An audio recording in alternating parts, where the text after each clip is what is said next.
Hello and welcome to Wolfman Gaming.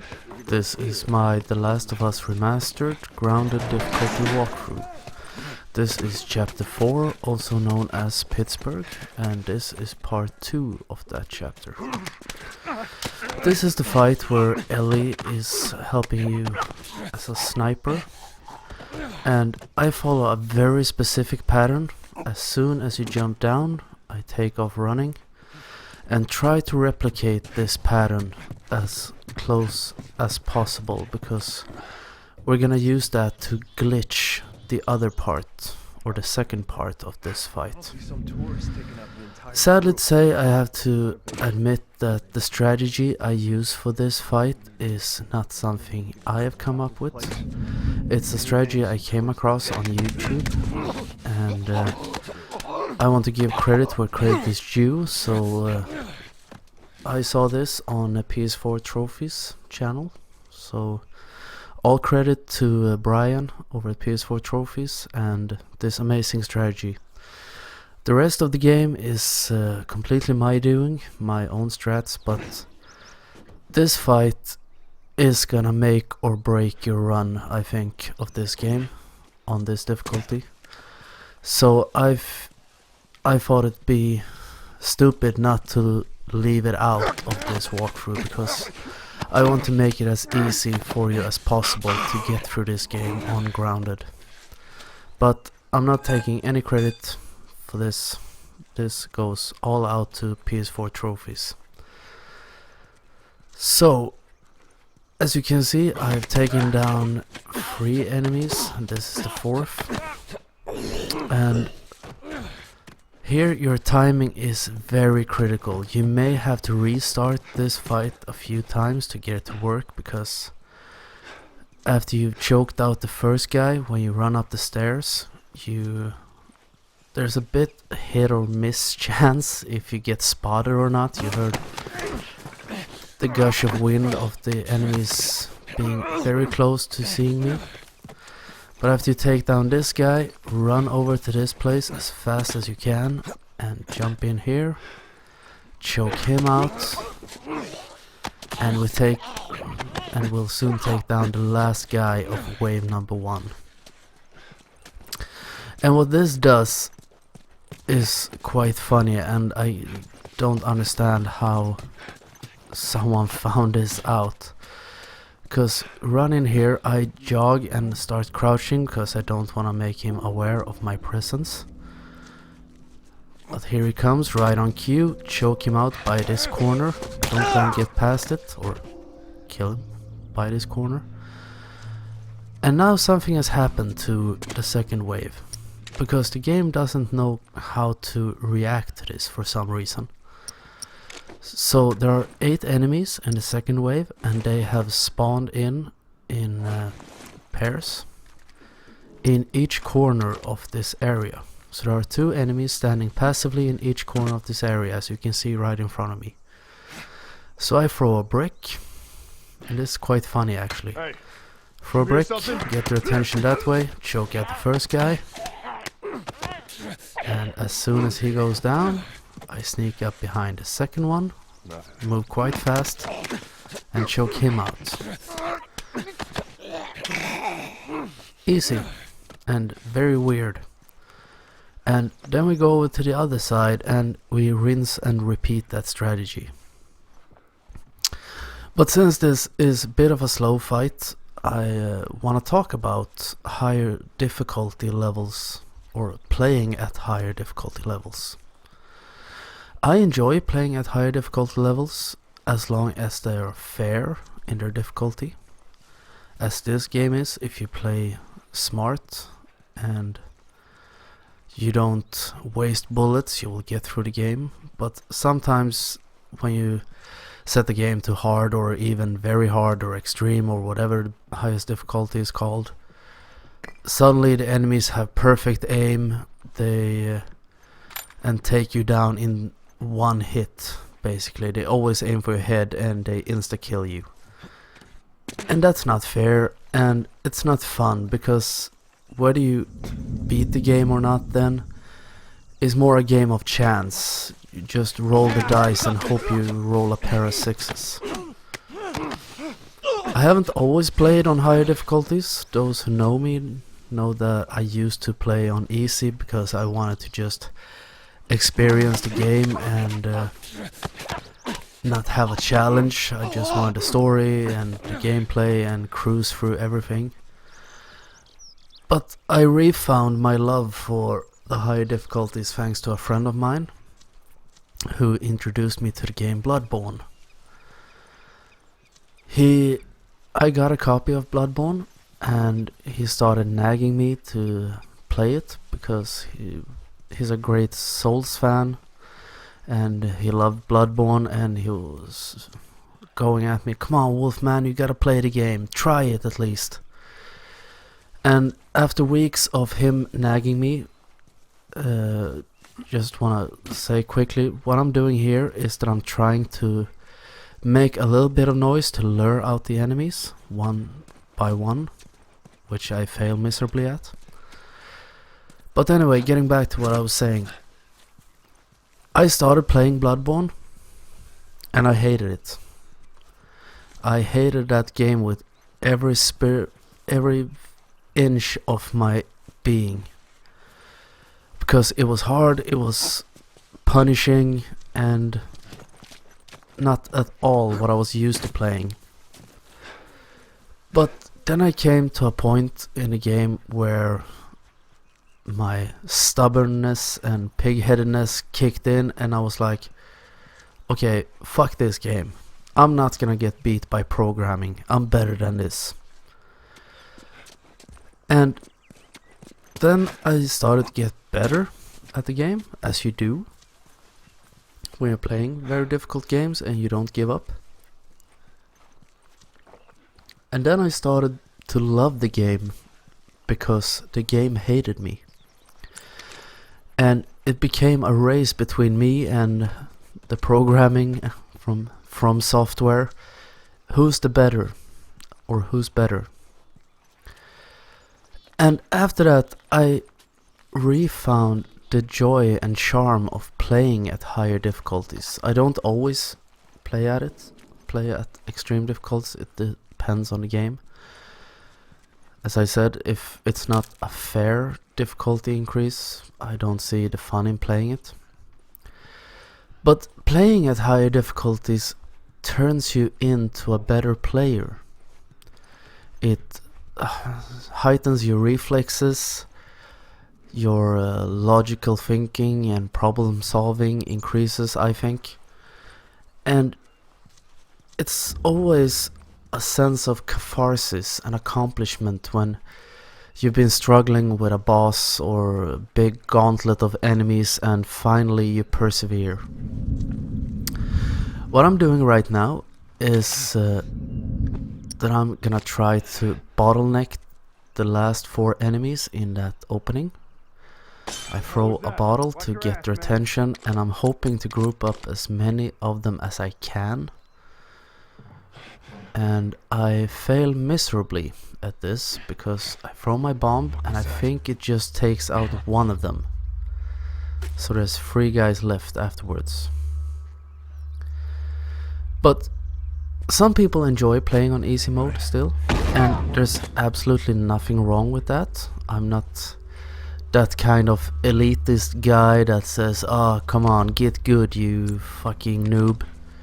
No, everyone plays a game the way they want to play it, and there's nothing wrong with that. Same thing with watching movies. Some people watch movies and pay really close attention to the lighting and the screenplay and the names of the characters and the symbolism and all that.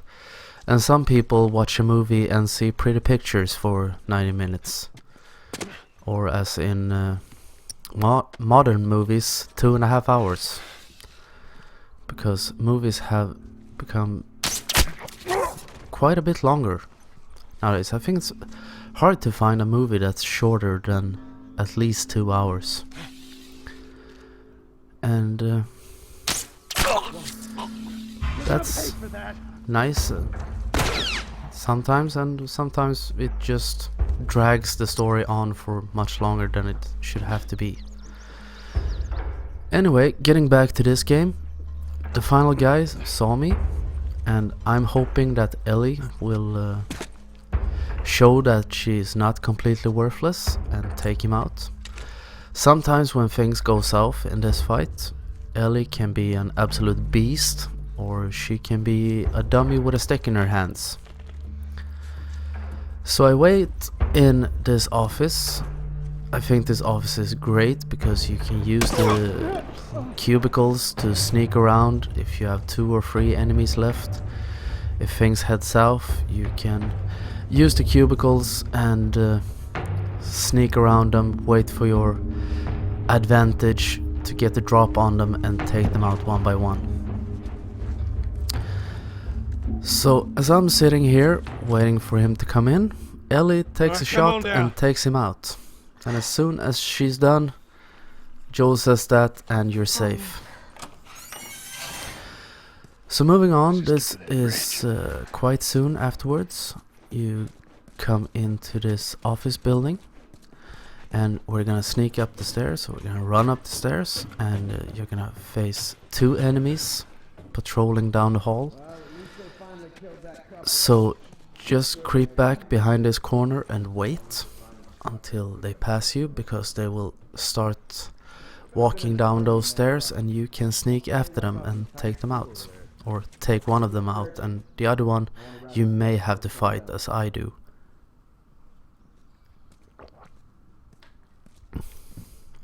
So there's one guy with a shotgun, another with a steel pipe.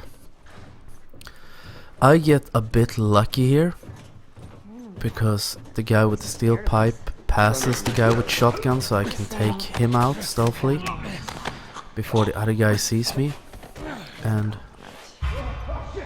that makes it a lot easier because I rather face off against a guy with a melee weapon than a boomstick.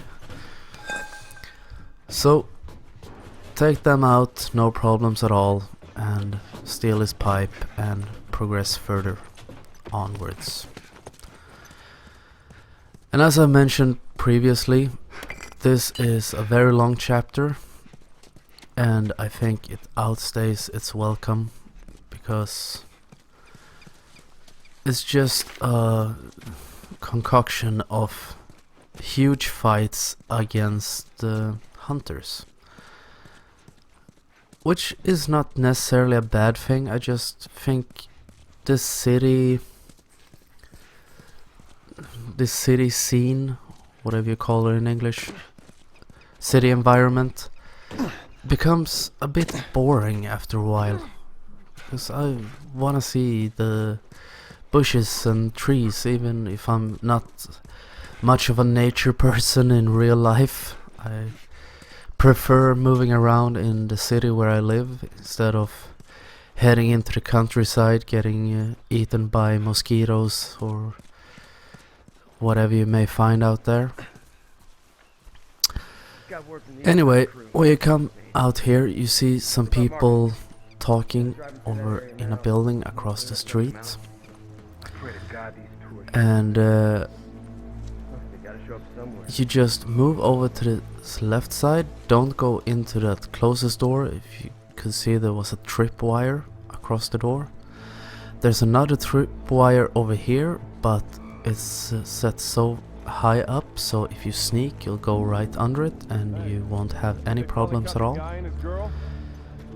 There's also good to be aware of your surroundings here, because there are some other tripwires set up over where we started. So just sneak up behind this guy and take him out stealthily, and you have 3 guys over behind that tank who have their set little patrol patterns, and also they have very close eyesight. Tunnel vision was the word I was looking for. That's the drawback of English being my second language. Sometimes I have to search from my brain for the correct word in English, or sometimes I may make up a word of my own. So I sit here by the tank for a little while. This is my first attempt at this, and I hadn't played it, as I mentioned in a previous video, for like 2 years. When I started making this walkthrough, I didn't do a practice run. So sometimes I'm just sitting still because I was trying to remember, how did I used to do this? And lost my train of thought. Maybe it'll come back. So I take out this guy first, and these last two guys, one of them is patrolling back and forth, the other one is just standing still. So my best tip here is to take out the patrolling guy first, of course, because he may spot you if you choke out the guy on the right, and that guy, he doesn't care about anything. He just stands there looking straight forward, and as I said, tunnel vision. He doesn't see his friend being choked out 2 meters to the left of him. And I sneak up behind him. See the no hope sprayed on the wall, but there is hope. There is Joel and Ellie. And this is where things... Here's something I can't remember from my... or couldn't remember from my previous runs. Because as I remember it, if you choked out all those guys, you were done. The guys talking over in the building despawn, and you can start climbing the ladder out of here. So I was really confused when this guy came on, or when I heard a shot, because I was like, this fight is over. What happened? But that's one of those situations. Maybe it has always played out as that, and I just didn't remember it. But it's one of those situations where you just have to react and adapt to the situation. And as I've said, it's hard, but it's definitely not impossible. The thing about walkthroughs is that they can give you a bit of a false sense of safety due to because the magic of editing.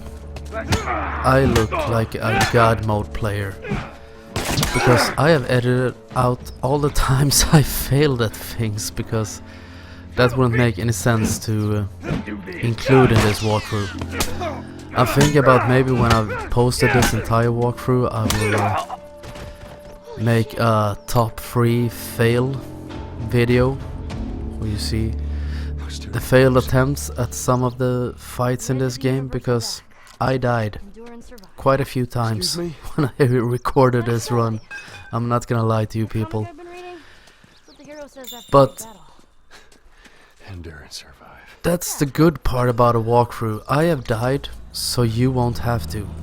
Because I have died finding these strategies, finding the ways through them, so I can make it show you what strategy worked and how I succeeded, and you can follow that. So here we're gonna do a little cheeky thing, as they say in England. Because we have a big armored vehicle scanning the area, and when you come into this house, there's gonna be a guy running out. It's a fixed spawn, so you just start legging it, stay on the left, and he will run right past you. As soon as you jump out, keep running, pull out your gun, shoot this guy, use the revolver because he goes down in one hit. I saw that he dropped a shotgun shell, so I desperately fail at picking it up. Take a brick, throw in that guy's face, punch him, keep running, round this corner, and as soon as you're through this door, you're safe. But just keep running up these stairs and you'll be just fine. And here What'd you find? is one of those fights where Someone was up there, but they're long there aren't any set patrol patterns. You face off against 3 enemies. It's quite easy, but it's a small area. Things can go wrong if you get an unlucky pattern. Go check over there. But just, as I say, react and adapt to the situation, and you shouldn't have too much problems, because it's only 3 enemies. So I do the merry-go-round move around this pillar, choke out the first one. Panning the camera around me, always do that to see where the other guys are. And I get lucky because his jolly little friend decided, ooh, that looked like fun, going around that pillar, so I'm gonna do that too. So I take him out, and then we just have 1 guy left. And then you can start breathing and relaxing, because 1 guy is easy to take down, especially if he's not aware of your presence. So I sneak over to these crates. This may not play out exactly for you as it did for me, be aware of that. But at this point you should be such a good player, so you shouldn't have too much problems with this. It's just 3 guys. We did it. And as soon as you take them down, there are gonna be 2 guys more spawning in. So run over here and jump up on this ventilation thing. I bet there's an official word for it in English, and I call it a ventilation thing. And these guys are gonna take position behind the other ventilation things up on this roof. And as soon as they do that, stay to the right and sneak up slowly, and you stay just right outside his sight cone. You choke him out, take down the other one, easy as pie.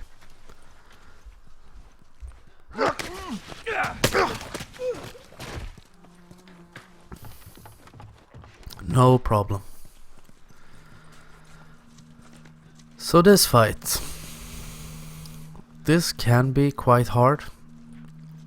Stay out of that giant spotlight. Keep warm. Sam How's it looking here out is there? gonna take out the guy on the right, and after a while I choke out the guy on the left. But there are some hunters up on a gate that we need to get through, and they scan the area with that giant spotlight. Stay out of it, because if you end up in its beam, they spot you and they shoot you. Simple as that. But just wait for it to pan over you and continue onwards. Don't turn on your flashlight. And sneak over here, because there is a guy patrolling underneath the watchtower. And it's business as usual. There's 1 guy. You sneak up behind him, choke him out. And what I usually do here is that I turn off the generator to get their attention, start chasing me. What you can do is try to sneak back a bit and shoot the guy standing by the spotlight. It doesn't really matter, because this will erupt into a giant gunfight either way. And I like to set up post behind this table, because that door where I ran in is the only way in, so you can bottleneck them, and no one can sneak in behind you. And there's some enemies with guns. There is, I believe, 1 Molotov thrower. So I go balls to the wall and grab this guy for a stealth takedown. I don't recommend this. I was really lucky that no one spotted me doing that. But the enemies here, the Molotov guy who's right in front of me, take him out first, as I do. quick shot, he drops his Molotov. I don't know what killed him, if it's the bullet or the flames, but he can end your run instantly with a Molotov, so take him out first if you can, or as soon as possible. And I decided to be a bit ballsy, bring out the old steel pipe, and I had to pay the price for it. I took a bullet right to the chest. So don't do that, learn from my mistake. Use your firearms, you're gonna have to in this fight. Maybe you can stealth it, I have actually never tried doing that. But I think it's very hard to do it. It's just easier to set up post behind this little table and take them out as they try advancing towards you. Also Sam helps you out with some suppressive fire so you can try to line up your shots. They will try to flank you at times, but it's impossible in this area. As what you see here, a corridor, yeah, they're not gonna get at you. So I played the waiting game for a little bit. Try to line up a shot. You can do that, jump out of cover as I did. Try to line up your shot and duck down again. Try to line it up with an enemy's head and put one right between his eyes. Especially if you use the semi-automatic gun. Look, worked great. Really simple. But it's actually a great strategy when you're playing the cover game with enemies. Pop out quick. If he stays in one spot, you see him going up and down at the same spot. Try to pop out quickly, line up your shot, aim it for his head, duck down again, don't move the right analog stick, and you will have your aim in the same position as you did before that. And yeah, this is where I wasn't quite sure if I had taken down all the enemies, so I'm still being quite cautious. The dramatic music has stopped, but I saw Sam standing up, so I knew that. Then I realized, okay, the fight is over. Went quite quickly. So this is quite soon after you come into this bar. They're gonna start looking for you, so I sneak back into the room where I came from. I had to edit out the bit in between because I died a few times. So take down that guy, and this is actually quite hard, even though there aren't that many enemies, but it's a small area. I took a shot in the previous fight, I took another shot now, so my health is extremely low. But he comes running. I do the old brick followed by a steel pipe to the face, and now I think there's just one guy left. I think. And I was getting quite tired of Pittsburgh. This is the end of the chapter, so I decided to break out my old hunting rifle and just waited for him to give me an opportunity to fire it at him. I retreat a little bit, so to give me that extra split second if he comes running. And this is where Ellie really saves me, because she moves and he grabs her. And I realize he's the last one, so I just take him down and stomp his skull in.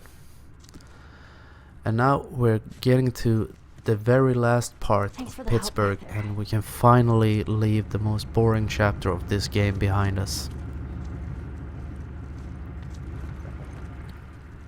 So just take a look around, see if you find anything useful. There's usually very hard word to say apparently. Usually.